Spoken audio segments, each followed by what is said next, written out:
কখনো চাল বিক্রি করেছে, কখনো মজদুরি করেছে, চাষাবাদ করেছে, 4বার বাড়ি থেকে পালিয়েছিল, কিন্তু প্রতিবার প্রতারণা ছাড়া কিছুই পায়নি। তা সত্ত্বেও নিজের একটি গাড়ি তৈরির কোম্পানি প্রতিষ্ঠা করেছিল। শুরুতে এর দাম এবং মান এতটাই কম ছিল যে সমাজ এটি নিয়ে মজা করে এবং এটিকে ব্যর্থ করে দেওয়ার জন্য জোর করেছিল। একবার নয়, বহুবার শীর্ষে উঠে আবার মাটিতে পড়ার অভ্যাস যেন এর জীবনের অংশ হয়ে উঠেছিল। আর এই অভ্যাসই তাকে এতটা শক্তিশালী করে তুলেছিল যে শেষ পর্যন্ত এই ছেলেটি বিশ্বের 3য় বৃহত্তম হন্ডাই এর সাফল্যের অংশ হয়ে দাঁড়ায়। দর্শকবৃন্দ, এটি হলো চং জু ইয়ং এর গল্প, যিনি 1915 সালে কোরিয়াতে জন্মেছিলেন। টংচান নামের একটি গ্রামে জন্মগ্রহণ করেছিল চং। এই গ্রাম বর্তমানে উত্তর কোরিয়ায় অবস্থিত। তখন কোরিয়া একটি দেশ ছিল যেখানে জাপান শাসন করত। চং তার 7 ভাই বোনের মধ্যে সবচেয়ে বড় ছিল এবং এই দারিদ্র্যের কারণে পুরো পরিবার মাঠে কাজ করত। মাত্র 14 বছর বয়সে চংকে দারিদ্র্যের কারণে স্কুল ছাড়তে হয় এবং সে তার বাবা মায়ের সঙ্গে মাঠে কাজ করতে শুরু করে। সে পুরো দিন মাঠে কাজ করত, কিন্তু এত সামান্য অর্থ উপার্জন করত যে কাজ করার পরও তাকে অনেক দিন না খেয়ে ঘুমাতে হতো। এই পরিস্থিতি তাকে গভীরভাবে ভাবতে বাধ্য করেছিল। চং ভাবতে শুরু করেছিল যে কি সে সারা জীবন এই অবস্থায় কাটাবে। সে তার জীবনে সম্পূর্ণভাবে ক্লান্ত হয়ে পড়েছিল এবং শেষ পর্যন্ত বাড়ি থেকে পালিয়ে 100 কিলোমিটার দূরে কুয়ান শহরে চলে যায়। সেখানে গিয়ে সে নির্মাণ শ্রমিকদের সঙ্গে মজদুরি শুরু করে। চং খুব পরিশ্রম করত, কিন্তু কম টাকা উপার্জন করত। তবুও এই পরিস্থিতিতেও সে খুব খুশি ছিল, কারণ একদিকে যে টাকাগুলো সে উপার্জন করত তা শুধুমাত্র নিজের জন্য ব্যয় করত, আর অন্যদিকে সে এখন স্বাধীন ছিল।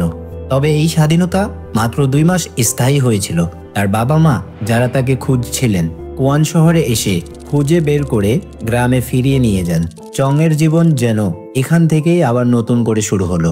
প্রথমবারের যে আনন্দ চং পেয়েছিল তা কেড়ে নিয়ে তাকে আবার মাঠে কাজ করতে পাঠানো হয়েছিল। তবে সে ইতিমধ্যে শহরের জীবনের স্বাদ পেয়ে গিয়েছিল এবং কোনোভাবেই গ্রামে বা মাঠের জীবনে ফিরে যেতে চায়নি।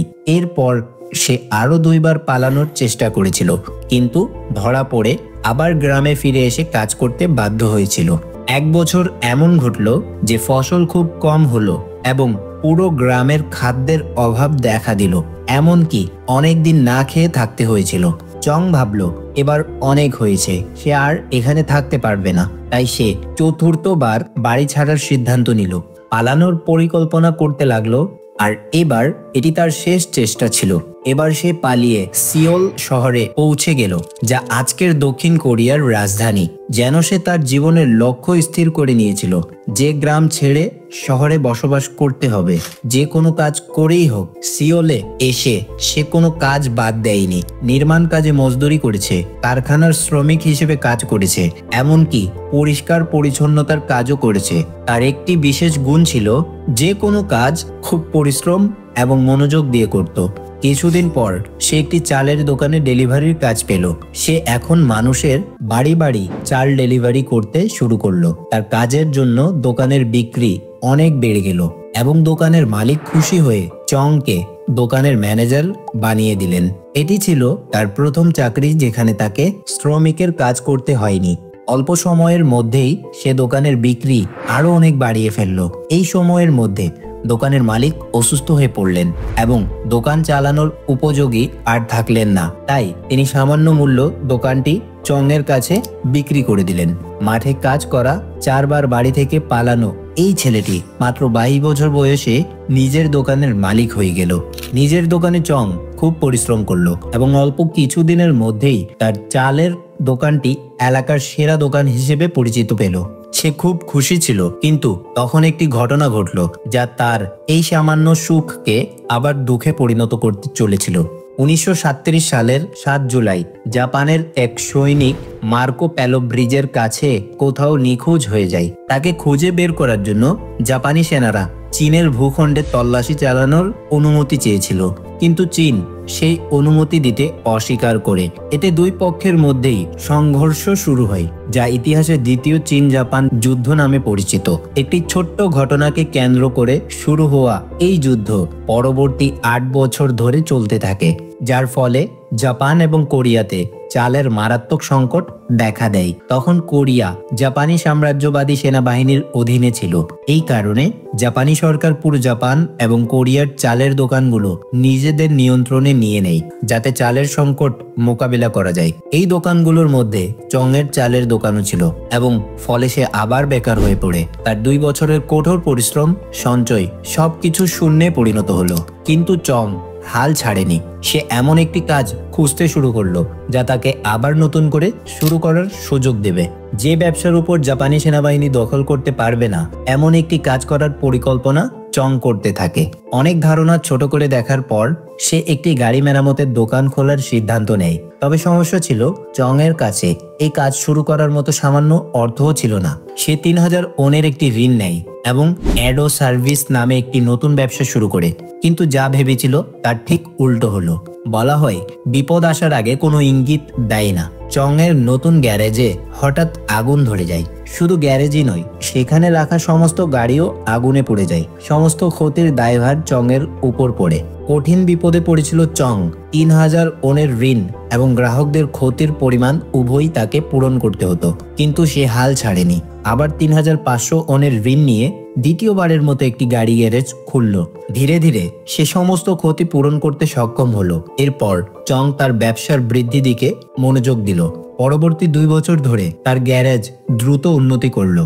সে তার গ্যারেজে কর্মসংস্থান সৃষ্টি করতে শুরু করলো এবং সেখানে 70 থেকে 80 জন লোক কাজ করতে লাগলো। উন্নতি এতটাই বেশি ছিল যে সে তার পুরো পরিবারকে গ্রাম থেকে সিওল শহরে এনে সেখানে স্থায়ীভাবে বসবাসের ব্যবস্থা করলো। কিন্তু আবার একটি পরীক্ষা সামনে চলে এলো। সেই সময় বিশ্বযুদ্ধ দ্বিতীয় চলছিল এবং জাপান এই যুদ্ধে অংশ নিচ্ছিল। জাপানকে যুদ্ধ সামগ্রী তৈরি করার জন্য ওয়ার্কশপের প্রয়োজন ছিল এবং এজন্য জাপানি সরকারও ওয়ার্কশপগুলো নিজেদের নিয়ন্ত্রণে নিতে শুরু করেছিল। অবশেষে জাপানি সরকার আবার নিজের নিয়ন্ত্রণে নিয়ে নেয়। তবে এবার চং শূন্য অবস্থায় ছিল না, কারণ পূর্বে হওয়া ক্ষতির থেকে সে শিক্ষা নিয়েছিল এবং তার কাছে 50,000 ওনের সঞ্চয় জমা ছিল, যাতে সে নতুন কোনো ব্যবসা শুরু করতে পারে। কিছু সময় পর বিশ্বযুদ্ধ দ্বিতীয় শেষ হয়ে গেল এবং এর সাথে সাথে কোরিয়ায় জাপানের শাসনও চং এর পথের সবচেয়ে বড় প্রতিবন্ধকতা দূর হয়ে গিয়েছিল। কোরিয়া এখন 2টি অংশে বিভক্ত হয়ে গিয়েছিল, উত্তর কোরিয়া এবং দক্ষিণ কোরিয়া। পরিস্থিতি স্বাভাবিক হওয়ার পর 1946 সালে চং আবার সিওল শহরে ফিরে আসে এবং আবার একটি গাড়ি মেরামতের ব্যবসা শুরু করে, নতুন পরিচয় এবং নতুন নাম সহ। এবার সে ব্যবসার নাম রাখে হন্ডাই অটো সার্ভিস, যা কোরিয়ান ভাষার একটি শব্দ যার মানে হলো মডার্ন। এখন সিওল দক্ষিণ কোরিয়ার অংশ ছিল, যেখানে আমেরিকার প্রভাব ছিল। আমেরিকান বাহিনী প্রায় দক্ষিণ কোরিয়ায় উপস্থিত থাকত এবং চং দেখেছিল যে আমেরিকান বাহিনীর জন্য আবাস স্থল তৈরি করতে আমেরিকান সেনাবাহিনীকে ভবন নির্মাণ করতে হচ্ছিল। চং ভাবল, যদি একটি কনস্ট্রাকশন ব্যবসা শুরু করা যায় তবে ভালো উন্নতি করা সম্ভব হবে। তাই 1947 সালে সে হন্ডাই সিভিল ওয়ার্কস নামে একটি কনস্ট্রাকশন কোম্পানি স্থাপন করে। শুরুতে কোম্পানিটি ছোট ছোট বাড়ি নির্মাণ বা কিছু কিলোমিটার রাস্তা তৈরি করার কাজ পেত, যা কোনো নতুন ব্যবসার জন্য যথেষ্ট ছিল। তবে চং বড় প্রকল্প পেতে চাইছিল, কিন্তু পরিস্থিতি একবার আবার তার চিন্তা থামিয়ে দিল।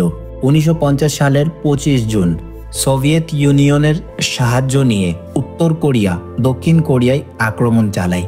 সিওল শহর উত্তর কোরিয়ার সীমান্তের কাছে ছিল, তাই চং বিপদ অনুভব করে সিওল ছেড়ে বুসান চলে যায়। তবে এইবারও চং হাল ছাড়েনি। সে পরিস্থিতি পর্যবেক্ষণ করে এবং যুদ্ধকালীন পরিস্থিতি থেকে লাভ উপার্জনের পরিকল্পনা করতে শুরু করে। সে দেখেছিল যে ইউএস সেনাবাহিনী দক্ষিণ কোরিয়ার সাহায্যের জন্য চলে এসেছে এবং সেনাবাহিনীর আবাসস্থল তৈরি করতে ট্যান্ট, গুদাম এবং কিছু ভবনের প্রয়োজন ছিল। চং আবার কনস্ট্রাকশন ব্যবসা শুরু করে এবং আমেরিকান কর্মকর্তাদের কাছে প্রস্তাব দেয় যে যদি বাজেট ঠিক থাকে তবে সে যে কোনো ধরনের কনস্ট্রাকশন সেবা প্রদান করতে সক্ষম ছিল, কারণ আমেরিকা একটি সুপার পাওয়ার ছিল এবং তাদের জন্য বাজেট কখনোই সমস্যা ছিল না। আমেরিকান কর্মকর্তারা চং এর কোম্পানিকে অর্ডার দেওয়া শুরু করে। চং তার টিম দিনরাত পরিশ্রম করে প্রতিটি প্রকল্প সম্পন্ন করতে থাকে। এর ফলস্বরূপ যুদ্ধ শেষ হয়ে গেল, কিন্তু আমেরিকানদের এবং চং এর মধ্যে একটি ভালো কর্মসম্পর্ক গড়ে উঠেছিল, কারণ চং আমেরিকার কাছে ছিল। ফলে চং এর দক্ষিণ কোরিয়ান সরকারের মধ্যে ভালো সম্পর্ক তৈরি হয়। এই যুদ্ধে অনেক রাস্তা এবং সেতু ধ্বংস হয়ে গিয়েছিল। দক্ষিণ কোরিয়ান সরকার এই পুনর্গঠন প্রকল্প চং এর কোম্পানি হন্ডাইকে দেওয়া হয়েছিল। কোম্পানিটি এতটাই উন্নতি করেছিল যে ড্যামসের মতো মেগা প্রকল্প এই কোম্পানি নির্মাণ করেছিল। দক্ষিণ কোরিয়ার সবচেয়ে বড় ড্যাম সই হন্ডাই নির্মাণ করেছিল এবং সেখানে সবচেয়ে বড় কাবু এক্সপ্রেস ওয়ে এই কোম্পানির কাজ ছিল। কারণ চং এর দক্ষিণ কোরিয়ান সরকারের সাথে ভালো সম্পর্ক ছিল এবং আমেরিকানরা তাকে পছন্দ করত, তাই কনস্ট্রাকশনে ব্যবহৃত ভারী যন্ত্রপাতি সে সহজেই মার্কিন যুক্তরাষ্ট্র থেকে আমদানি করতে পারত। ভালো সম্পর্কের কারণে চংকে সবচেয়ে আগে কন্ট্রাক্টস পাওয়া যেত। কনস্ট্রাকশন কোম্পানি তো প্রতিষ্ঠিত হয়ে গিয়েছিল, কিন্তু চং আবার তার পুরনো কার ব্যবসায় ফিরে আসতে চাচ্ছিল। এবার সে কার রিপেয়ারিং থেকে কিছু করার পরিকল্পনা করেছিল। 1967 সালে সে হন্ডাই মোটরস কোম্পানির সূচনা করে। খুব শীঘ্রই হিফার্ড কোম্পানির সাথে পার্টনারশিপ হয়ে যায়। ফার্ডের কোনা কার তখন বাজারে জনপ্রিয় ছিল, তাই হিফার্ডের প্রযুক্তি ব্যবহার করে কোনা কারের অ্যাসেম্বলি করার জন্য একটি চুক্তি করেছিল। তবে দক্ষিণ কোরিয়ার কার মার্কেট ছিল বেশ ছোট। একটি অনুমান অনুযায়ী সেখানে মাত্র 30,000 কারের বাজার ছিল এবং সেই বাজারে বৃদ্ধির চান্স খুব কম ছিল। তাই নতুন পার্টনার খোঁজা শুরু করলো এবং শীঘ্রই মিৎসু এসি ইন গাড়ি কোম্পানি প্রতিষ্ঠা করলো। ইউএসএ এই গাড়িটি প্রত্যাখ্যান করে চং হাল ছাড়েনি এবং গাড়িতে আরো উন্নতি করতে থাকে। অবশেষে এটি স্ট্যান্ডার্ডস অনুযায়ী পুরোপুরি সঙ্গতিপূর্ণ হয়ে ইউএসএ তে লঞ্চ করা হয়। কোম্পানির লাভ আকাশচুম্বী ছিল, কারণ তাদের ব্যবসা এখন দক্ষিণ কোরিয়া থেকে ইউএসএ পর্যন্ত ছড়িয়ে পড়েছে। এত সস্তা হওয়ার কারণে লোকেরা এর উপহাস করতে শুরু করেছিল। শুরুতে এটি ভয়ানকভাবে ফ্লপ হয়ে গিয়েছিল। হাল না মেনে হন্ডাই আরো কঠোর পরিশ্রম শুরু করলো এবং তাদের ইঞ্জিন এবং পার্টস সহ নতুন মডেল বাজারে আনার কাজ শুরু করলো। এই নতুন মডেলগুলি আমেরিকা সহ অন্যান্য দেশগুলিতেও জনপ্রিয় হতে শুরু করলো। এবার তাদের গুণমানও ভালো ছিল এবং এটি সাশ্রয়ীও ছিল, তাই গ্রাহকরা খুশি ছিল। তাড়াতাড়ি হন্ডাই পৃথিবীর বড় বড় গাড়ি কোম্পানির মধ্যে সামিল হয়ে গেল। চং জু ইয়ং, যিনি তার সফরের শুরু করেছিলেন চাউল বিক্রি দিয়ে, এখন একটি সফল মাল্টিন্যাশনাল কোম্পানির মালিক হয়ে গিয়েছিলেন। বৃদ্ধ বয়সের কারণে তার স্বাস্থ্য এখন আগের মতো ছিল না। এজন্য সে অবসর নিয়ে কোম্পানিটি তার পুত্রদের হাতে তুলে দিল।